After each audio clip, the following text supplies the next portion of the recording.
Welcome back, guys, to Phoenix Wright, Spirit of Justice, where last episode a new witness hit the stand. A drone, of course, in the form of Sarge, with a boy controlling him in the witness room right as we speak. However, even through the speaker attached to it, we found discord in his heart, so a therapy session is currently being conducted, where he laments about the fact that he failed to make Papa's wish come true.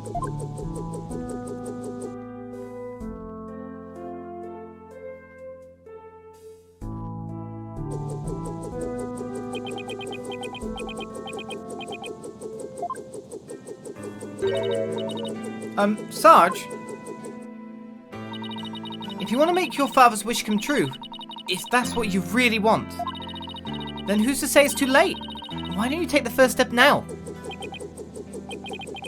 My first step? That's right. You can cast off all your regret. You can stop standing still and start moving forward. You have the power within you. I know from experience. I know what it's like to feel like you do. But only you could decide to take that first step.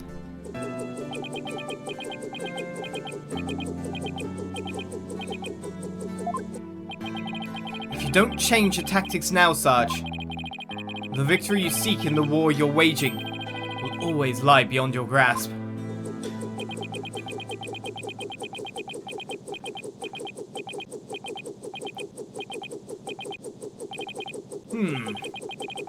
I think I understand now. I've made up my mind.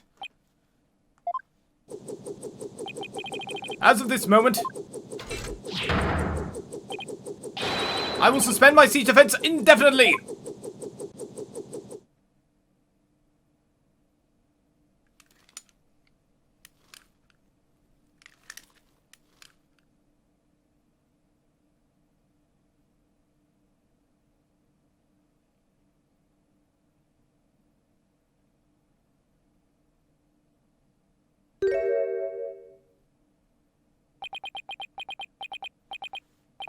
Huh?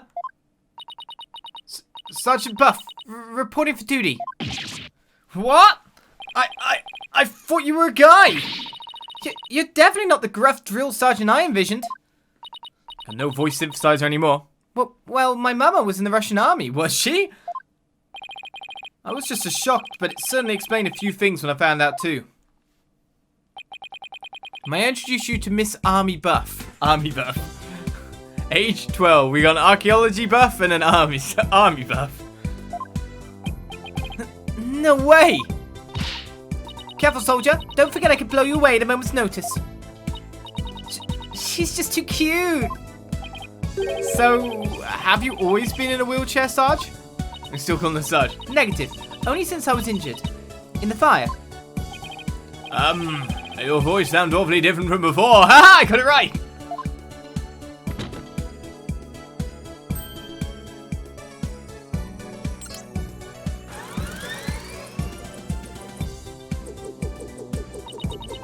My drone features a voice modulation device. I honestly didn't know. It's just one of my army's many technological marvels. Well, you fooled me. I thought some 20-something military fanatic was at the controls. If it's all the same to you, troops, I'd like to continue my testimony. I've just remembered something. And it's as crisp and clear as a trumpet at roll call. What did you remember? It wasn't my mother who appeared in the burning orb. It was some lady Papa had shown me a picture of a long time ago. He said it was the Holy Mother, the founder of Khura'ism. She appeared right there, right in the burning orb. Huh? What did you just say?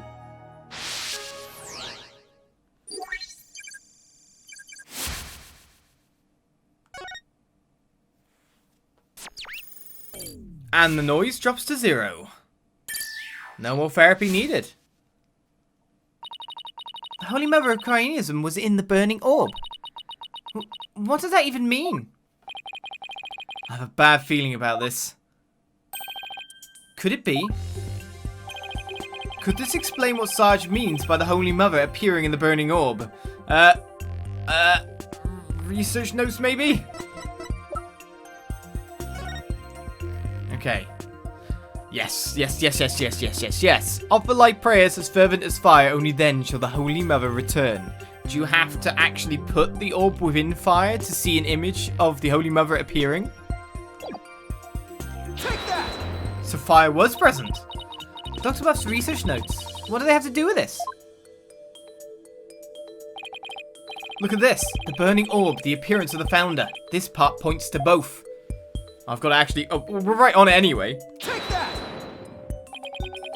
There's a legend about the orb involving a mysterious riddle. And this song, in turn, is said to contain the key to solving it. If the legend is true, then I believe the answer lies in this part of the song. Offer light prayers as fervent as fire. Only then shall the Holy Mother return. Well, anyone see where I'm going with this? Prayers as fervent as fire. Ah! You're supposed to set the orb on fire? The whole stanza seems to suggest that the founder will appear if the orb is set on fire. Wait, so the doctor, he...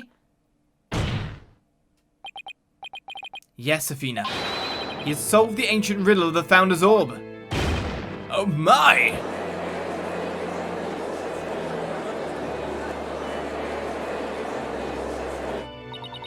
Papa was a great archaeologist, so I believe in him. And I want to believe. I want to believe he achieved his long-time dream of solving that riddle before he died. Well, we won't know for sure until we try it for ourselves. Yes, do it, Private Justice. Please. I want to see what Papa was searching for with my own eyes. Objection! The plaintiff must object to this. Objection! The plaintiff will stand down and be quiet. Objection! You don't have the right to set a precious relic like that on fire. Objection! Oh, but I do. All I needed was Sarge's permission. Since we still don't know if this treasure is the Founder's Orb or the Crystal of Amifae, any ownership rights the Doctor had now belong to his daughter. Therefore, you have absolutely no right to stop us. Ah! Very well, Mr. Justice. I never thought I'd be saying this, but you may burn the evidence. Alright, here we go.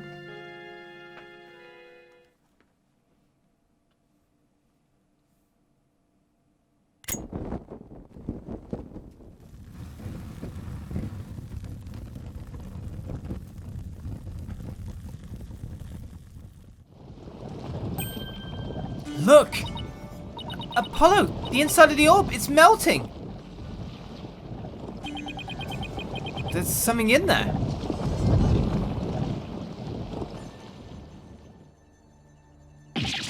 Ah! Dirk, isn't she... Her garb leaves no room for doubt. It's the Founder herself. In fact, when you think about the real importance, a true face, maybe. Face and all.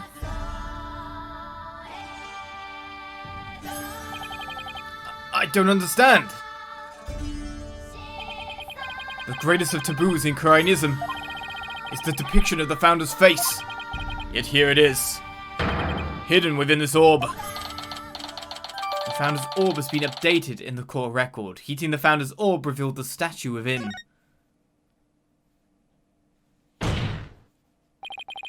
Sorry, Mr. Wright, but as you can see, the issue is crystal clear. This figure is the Holy Mother, founder of Khura'ism. And based on that, this must be none other than the Founder's Orb. Objection! Be that as it may, Mr. Rebel still may have killed the Doctor. If so, it would render the Orb transfer agreement null and void. Don't play dumb, Mr. Wright. The truth of the matter has already been proven. Dr. Buff wasn't killed right after Sarge saw Mr. Rebel. It happened after the Doctor came back from hiding the orb. And you've no proof that Mr. Rebel was still around at the time. Your claim that the Defiant Dragons were behind the crime doesn't hold water. And that means the orb transfer agreement is still perfectly valid.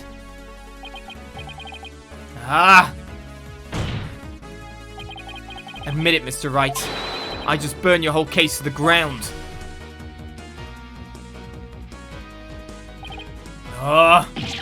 No! That's a weird strain, no?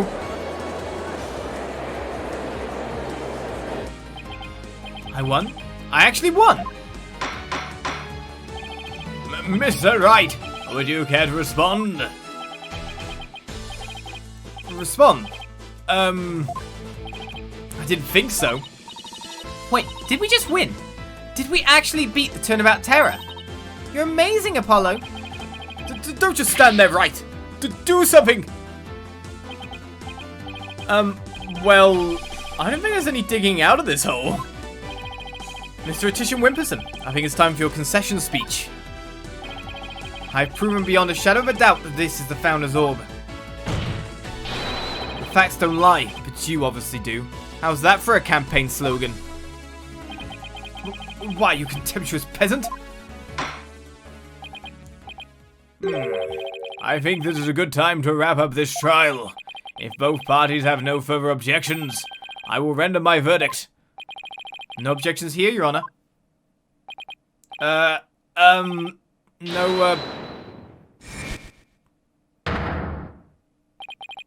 You can't do this. The crystal is mine! I'll lose the election if I lose that crystal. I'm sorry, but there's really nothing more I can do. You haven't forgotten about our little chat, have you?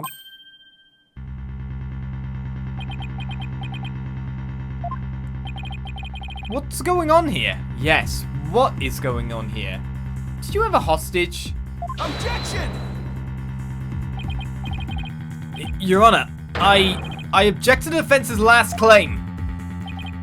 What? I don't believe they've truly proven that the relic is indeed the Founder's Orb. Objection! Mr. Wright, I don't think even you could bluff your way out of this one. What possible argument could you have to claim that this isn't the Founder's Orb? About that? Oh, of course! He can't possibly have hit on something. The defense's assertion is incomplete, and this is why. The defense is basing their claim that this relic is the Founder's Orb on a legend, and that legend claims that the Founder will return when the riddle is solved at last. Right, and that's what happened. The Founder was revealed for all to see. It's a full first, right? But Mr. Justice, what about the rest of the legend? Huh? According to legend, once the Founder returned, she would bestow spiritual power onto the person who solved the riddle. You're kidding, right? Well, Mr. Justice, do you feel great spiritual power coursing through your veins? No. But receiving spiritual powers and stuff, it's all just mythic mumbo-jumbo, right? Maybe so, but you're the one basing your claim on said legend. And what we saw here does not fully fulfill it, does it? No, but... Consequently, you cannot rightfully claim that this is the Founder's Orb.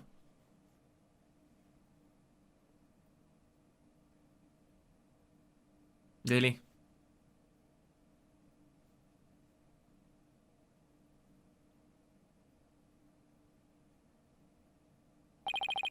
What's going into him? Why is Mr. Wright doing this?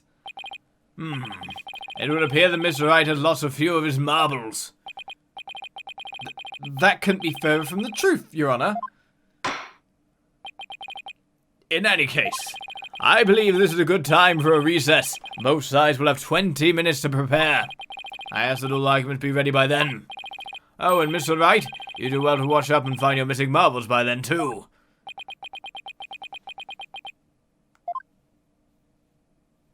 So he's forced to prolong by something. Truce he's missing. And most importantly, Maya's missing? Why is Maya not with Nick right now? I mean, it's not that she's part of the Wright Anything Agency in that sense anymore, but still. They just got back. Mr. Wright is sure acting funny. I mean, he's famous for going out on a limb, but that last assertion was just plain crazy. It's either a bluff or a Hail Mary. Either way, it doesn't make much sense. Maybe there's something we're missing here. Although, he seemed perfectly normal when we spoke earlier. Apollo, I have a bad feeling about this. I'm gonna go check up on him. What's going on with you, Mr. Wright? Hey, Brother Justice. Oh, Sarge. I forgot to mention something. On the night of Papa's murder, a strange thing happened. Oh, but why are you only telling me about it now? Well, I didn't say anything before because I thought Papa's death was an accident. But now that we know otherwise, I figured it might be important. There's still more to this case. When I left my room and lost consciousness, I passed out right here. That's right above the coffee bar and the entrance. But when I came to, someone was pushing my wheelchair. What? I was so scared I beat a hasty retreat as fast as my wheels could take me. Do you know who it was? No, it was pitch black. Plus, I fled to my room so fast I didn't even have a chance to turn on the lights. Maybe it was your father. No, he would have said something to me. Besides, I'd have known if it was him. So then, it could have been... your father's real killer. My thoughts exactly. But you didn't report this to the police. It didn't even occur to me. It's okay. You were obviously still upset, so don't beat yourself up over it. Apollo, this could be really important information. I think the act of pushing Sarge's wheelchair could be part of some bigger scheme. It's hard to see why else the killer would have done such a thing. Guess I should take her statement down as evidence. Alright, Army's statement has now been added to the court record. She fled to her room when she realised someone had moved her while she'd been unconscious on the second floor. Oh, welcome back, Athena. What's with the long face? How'd it go with Mr. Wright? What should I... Athena? Oops, sorry. Zoned out there for a sec. The recess is almost over, so let's go. What was that all about?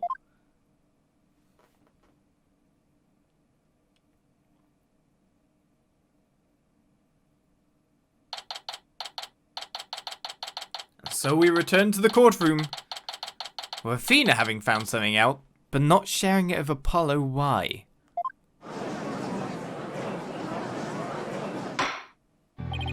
All right, court is once again back in session. Now, Mr. Wright, about that last objection you raised. We, the plaintiffs, still believe that the defense has yet sufficiently proved its case. They claim that, according to legend, the Founder's Orb would bestow spiritual power. Yet the relic in question has failed to do so. Therefore, it has failed its own test. I see. He's sticking with that ridiculous argument. Furthermore, even if it is the Founder's Orb, it can't be awarded to the Defiant Dragons. After all, they were the ones who killed Dr. Buff. Objection! What are you talking about? That was already proven to be false.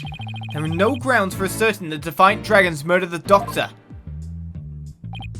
Oh, but I'm afraid there are, Mr. Justice. Your Honor, I would like to present new testimony to this court. Testimony that will show that That's a Rebel did in fact kill Dr. Buff. What? Very well. You may call your witness. I guess Mr. Wright found another new angle. What new testimony could there be this late in the game?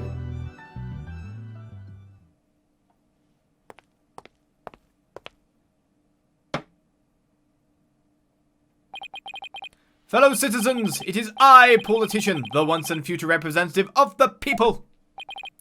Jeez, not him again. My client divulged new information to me during the recess. He remembered something he saw, you see. Something crucial to this case. How very convenient.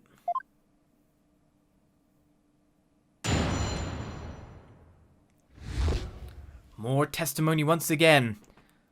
That to think of Dats by the look of it. It was around 11 at night, and I was out on a mobile meet and greet around the village. That's when I saw Dr. Buff being murdered from outside his study window. Mr. Rebel snuck up from behind and struck him on the head. His weapon of choice, a suitcase. A big strong man like him could easily swing a heavy suitcase into someone's head. Well, we know it's full of weights. Could he have done that? Well, one would say it would have the weight to deliver the right blow, maybe. But I don't think it would be very easy to swing that at all. You saw the murder as it happened. And you're just telling us now because... I saved the best for last. It's a tactic known to all the political greats. The murder weapon was a complete mystery. But my client's eyewitness account has finally brought it into the light. According to the autopsy report, Dr. Buff was struck in the head by the corner of some object. I suppose that could very well be the corner of a suitcase. Objection! But eyewitness testimony isn't the same as hard evidence. Oh. I wouldn't worry about that if I were you. What's that supposed to mean? We have physical evidence too. A luminol test revealed.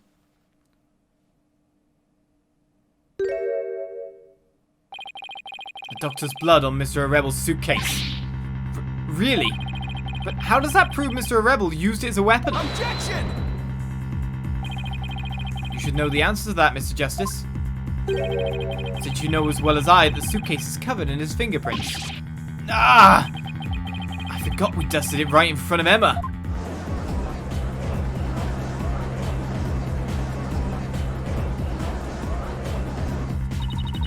The turnabout terror strikes again. This was quite convincing testimony and evidence. Nevertheless, you may proceed with your cross-examination, Mr. Justice. And so we shall. That's his crime. Time to press. It was around 11 at night and I was out on a mobile meet and greet around the village. This is like the pushing the ends of the time of death, isn't it? You want a so-called mobile meet and greet at 11 at night? That's right. It's the perfect time because everyone's at home. You should have seen how the villagers' eyes teared up when they heard what I had to say. With tears of frustration, no doubt. You went riding around in your palanquin. That's right. Some village idiot reported me to the police. I've been banned from using it after dark. No wonder. What with all the noise he makes. So what exactly did you see then? That's when I saw Dr. Buff being murdered from outside his study window. Hold it! Sounds like you witnessed something rather shocking. Indeed, I didn't even believe it at first. I mean, a vicious murder in Khura'in. There haven't been many murders there, I take it? There have, actually. If I'm elected, I promise you that such a terrible tragedy will never happen again. A vote for me is a vote to banish murder forever from our beloved Khura'in village. Yeah, good luck with that. Mr. Titian Wimperson, please tell the court what you saw at the scene of the crime.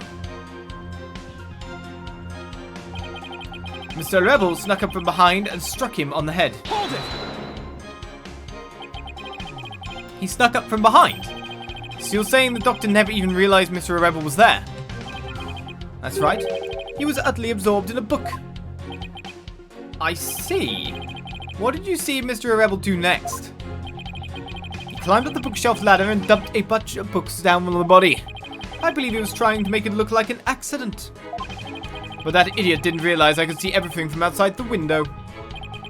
One of those statements doesn't feel right.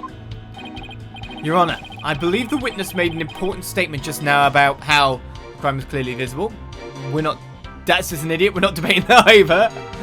We're not debating either of those two things. The most interesting thing of that...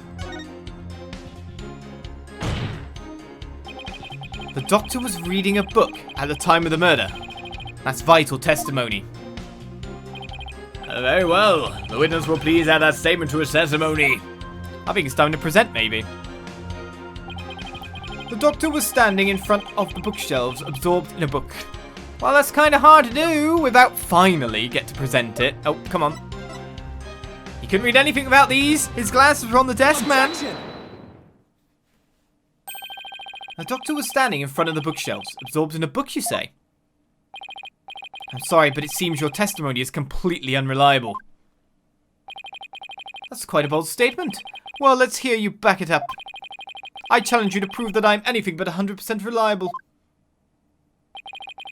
It would be my pleasure. Lately, it seems the doctor's eyes had gotten so bad he needed reading glasses. However, his reading glasses were over on his desk. So you see, there's no way he could have been reading in front of the bookshelves. Ah! I'm sorry, Mr. Titian Whisperson, but I'm going to have to ask you to explain this discrepancy to the voting public.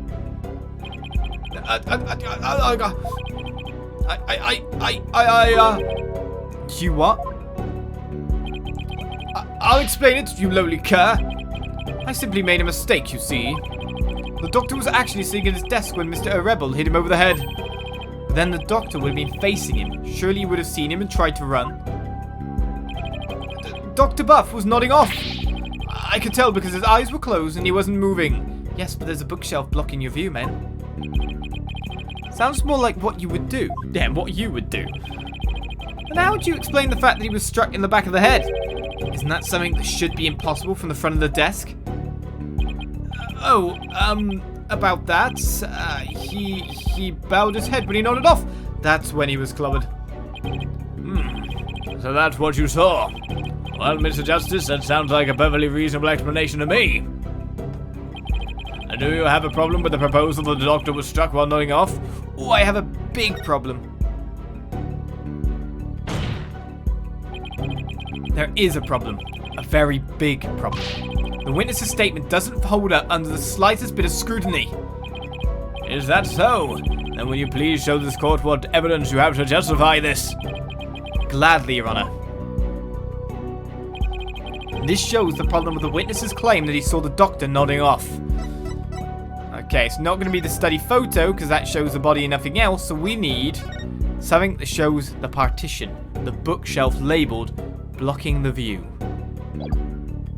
Take that! A diagram of the study. Mr. Titian Wimperson allegedly viewed the murder from here. And the doctor was allegedly nodding off here.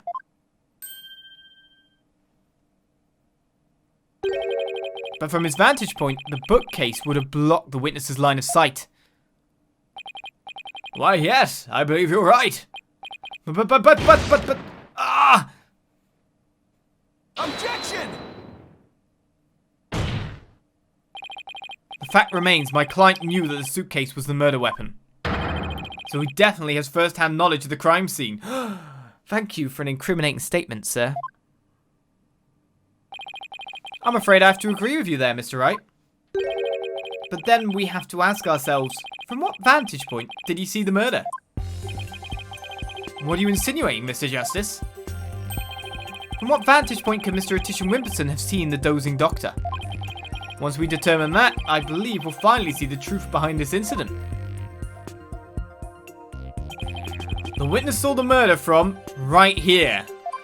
Obviously, literally anywhere that isn't the top half of the screen, right? We're placing him at the crime scene.